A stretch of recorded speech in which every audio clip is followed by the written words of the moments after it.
I have to laugh because, I mean, here I am, a young person and a woman. It's like double jeopardy. Yeah. But, you know, if you look at what is happening in the political space, you have talked specifically or spoken specifically on assignment or appointment, so to speak. How would you say the young people are also positioning themselves to participate politically? They're not waiting to be appointed, but are also picking up the gauntlet. I mean, you've talked about how young people have been disappointed in the political process and as such are not participating, so are not even joining political parties and coming up with their own ideas as well. What are some of the discouraging factors for them, and how would you rate participation so far? Okay, one of the discouraging factors is what we've been discussing since morning. Is the opportunity for the youths to be created. The truth about it is that the older generation will not just hand over opportunities to the younger generation. The younger generation has to take the opportunity, and that is what we're advocating right now, because we have to develop ourselves to a point. I know many people are developed to that point as youths, but we have to develop ourselves to that point where we have to be responsible enough to take on leadership positions in our country. So what I'm saying in essence is that we are ready for any political position in this country. We have professionals in this country who are youths that can be able to handle different offices in governance in this country. Chief Mayawo talked about experience. I'm coming to that. I want to talk of what he said pertaining experience. Political experience is not a necessary factor for you to be given political appointment. No. Your experience in your field of human endeavor should be experienced enough for you to be. You are a successful journalist. Is that not experience for you enough for you to go contest elections in your state? That's it. Must you have Obama? Was Obama there when they signed the Declaration of Independence? He was not there. So, but you learn from history, and we've learned from history. You learn from history. You must not have a gray hair for you to be able to say, yes, you are a historian. No. One of the things. I think Chief Mayawo should react to this. Chief Mayawo, experience against knowledge in a knowledge-based economy as we are in right now, and the world being put together, being turned into one tiny village by reason of knowledge. And how would you weigh experience against knowledge? Knowledge in your own area of expertise? Yeah, I must say that knowledge is germane to participation in politics. But experience is also critical. Why do I say that? You see, there are things you don't read from the book. There are things that you meet, just like in law. When I was in the law school, most of the things we are told in the law school, when I came out of the law school and started practice, they were different from what happens in the courtroom. So if you go exactly with what you are taught in the law school and get to court, you may not be getting to the point. That is not to say that the law school is not critical to the practice of law. The law school has given you the basics. It has opened your eyes and has exposed you to how it will be. But when you get into practice proper, you discover that there are other things that you are not taught in the classroom. Knowledge is important. Experience is also good. I did not say that unless you have experience, you cannot be appointed into political position or elected. But I think you will be better on that job when you have knowledge and experience. You cannot wish it away. You will be better and better positions to deliver when you have knowledge and experience. They go side by side. You cannot do away one and take the other. First of all, the knowledge is your education. The knowledge is having an idea of what has happened, or even we are working place. But the experience is also important. When you add experience to knowledge, you become the best. You know, one of the things, I know you would want to react to that, but just quickly, one of the things that's also emerged is that many political parties, as Chief Mayawo pointed out, is that they have created platform for youth groups. So you have a political or youth wing of some political parties. Now, in Nigeria, maybe it's not as vibrant as what you get, say, in South Africa, but nonetheless we have won. Do you think it is sufficient affirmative action? And do you think it's something that the youth really need? Is this something that they should be practicing, or do you think that they should be in mainstream politics? Yeah, I believe that participation, you're talking of participation in political parties, Oh, yes. right? That's what we are doing right now. We're encouraging people to participate by being members of political party of their choice. It depends, whatever political party you agree with the ideologies, you could go ahead as long as you're a professional. We encourage people to enter into political parties, and take advantage of the opportunities that are created in political parties. Wait, even though I have reservations, because if I ask you today, if you look at the PDP or the APC and you ask them, well, how old is the person that's in charge of the youth wing, you'll be shocked. Are you understanding what I'm saying? So, but at the same time, there are opportunities created in political parties. But what we are saying, in essence, is that what we are hearing is different from what is being practiced. Because if I go to join a political party, the opportunities that are there, it's only said that there are opportunities, there are opportunities, there are opportunities. But when you go there, you discover there are a lot of blockages.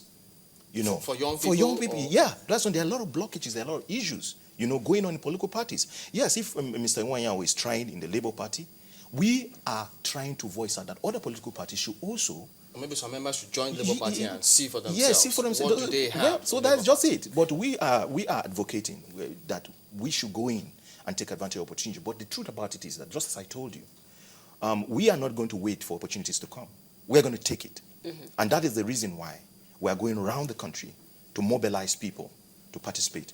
How do you get funding? How do you do funding now? And how do you think young people should do funding? Okay, perfect. How we do funding, how did Obama become president of America? $1, $2, $5, $10 from people from schools that believed in his vision. He was going around and telling people the vision he had.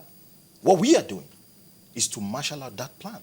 We're going from communities to communities, from place to place, and saying that, look, this is what we need to make these changes. We need our voices. We need resources.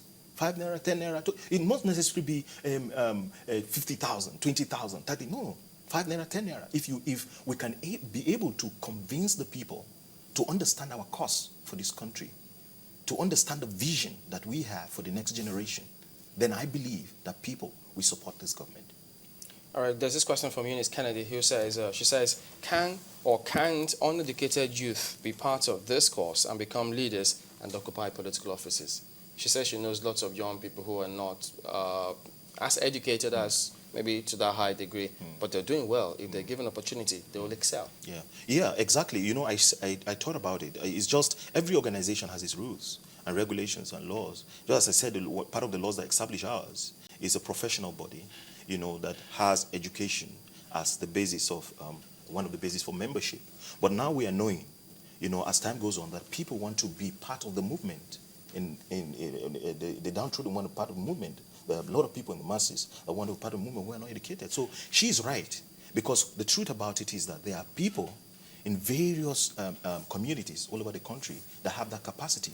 They could speak in their native language. The people, in Nigerian constitution, it's permitted for you to speak in your native language. All right, let's go to Dan. Yeah. Chief Moya, one question still on the experience. Do you equate experience with age? Not at all. Not at all. The age of Methuselah has nothing to do with the wisdom of Solomon. There are very young people who have acquired experience over the years, experience in different fields, and you can also see men of 60 or above, or even 50, 60 above, who have worked in many places. But they have not allowed the office to pass through them. Most people work in this country just to earn a living. Most people work in this country, at the end of the month, they collect their pay, but they still do not understand the nitty-gritty of why they work. And that is the reality. So the age, somebody's age has nothing to do with his experience. There are very sharp young people now with the emergence of technology. You have very young people, just give them the line, they will just explode. So it has nothing to do with age. And you get such persons between the age of 25 and 35, or even up to 40. They are very sharp, they are very good. And that's why we must try as much as possible to carry our young people along and to ensure that they learn a lot from the older people. There's a point I missed earlier on the issue of constitution of the committees, which my colleague mentioned, talked about. Yes, I didn't subscribe to the quarrels that emanated in the conference after the committees had been constituted. I was ready and willing to work in any committee because whatever job done by any of those 20 committees will still come back to the plenary. And that is what we expect from 7 days today. So if you also have the opportunity to raise a memo to the committee of your interest, as I did in some committees. So it didn't matter where you were sent. And I talked to some delegates. I said, look, I was ready and willing to work in any of the committees, whether religion, science and technology, economy, or any of the committees. And let me tell you, it will shock you that less than 3% or 1%, I think 1% of the delegates elected to serve in the Committee on Religion. We had people from CAN, we had people from NGI who were in the conference, but they did not indicate that they would like to serve in the Committee of Religion. In fact, the 1% that indicated to serve in the committee came from the Southeast. So that goes to show you a lot of things about this religion, which we are using to kill ourselves. If bishops, imams, and all the religious clerics who are in the conference, they didn't like the Committee on Religion, then that should send a message to Nigerians that indeed there is something else that is happening which we don't know. So I wanted to clear that point. When my colleague talked about the youth not represented in the major committees, as far as I'm concerned, all the committees are good, even though some saw devolution of powers, restructuring, and all those, and political parties as the key committees. I was ready and willing to work in any committee, and I had no business to complain because all the recommendations of this committee will come back to plenary. And then you have opportunity to either accept or thwart it, or, put your case across and make sure that your views are represented. And you also have the opportunity to send a memo. So that is on that. And I think on the youth thing, we have to encourage our youth and carry them along. You are in an interesting position. First, you're a delegate and the ongoing national conference where you take decisions, which some also say, look, will the politicians have the political will? And you come in again as the chairman of the National of Labour Party. And then they talk about, look, what does the law say about so many things? And then you're also a lawyer. Now, at the end of the day, the recommendations of this conference, whatever they decide, or at the moment, what is it now that you see this conference being able to address that leadership in this country cannot address?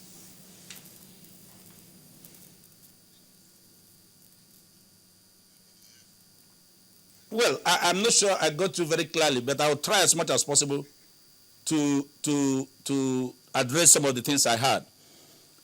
Well, this is the very first time Nigerians have been given an opportunity to say their minds.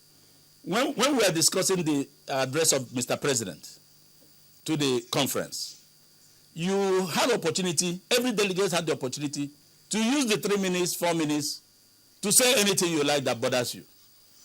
And so many things came out. We have never had such things before, but we knew that they existed.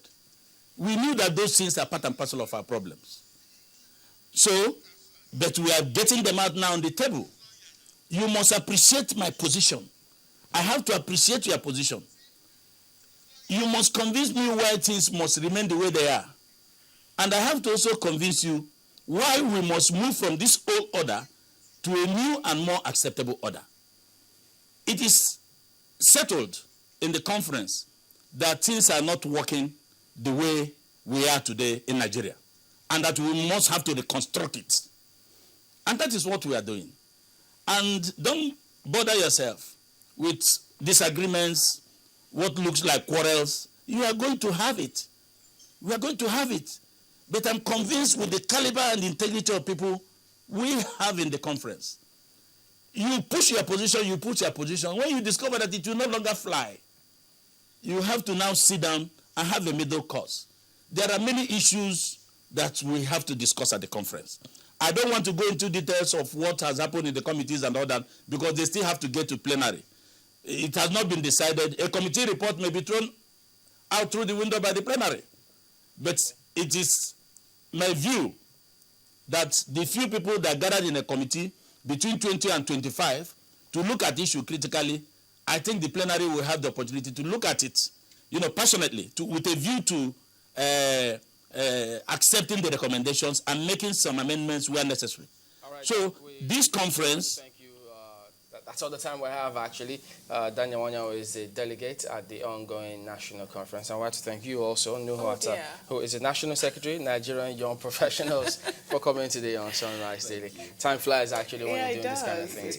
Well, we'll be back in just a moment. Please join us again. Dental Healthy Hands Lesson 1.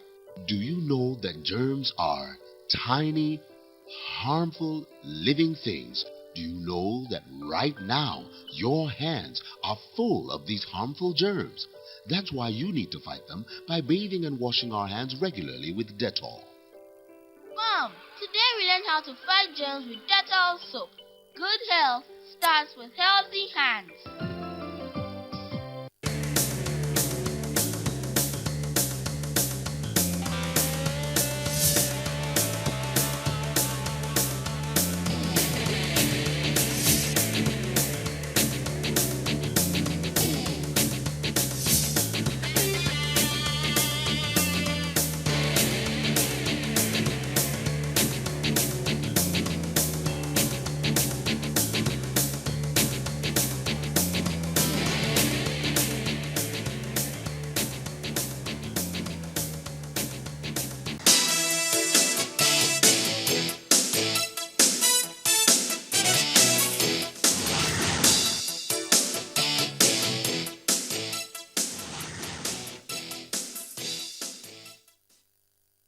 All right, that's a wrap today on Sunrise Daily. Thank you for watching. We'll see you next time. I'm Chamberlain Oso. Well, I hope the youths carry the women along, the girls along when next they're doing their stuff. But thank you, Maokwe Ogun. Maokwe, don't worry. You'll be carried along. Not me, come on. I'm I've already been carried along. There's a senator waiting behind. So to carry you along. So carry everyone along. A youth senator. Bye now.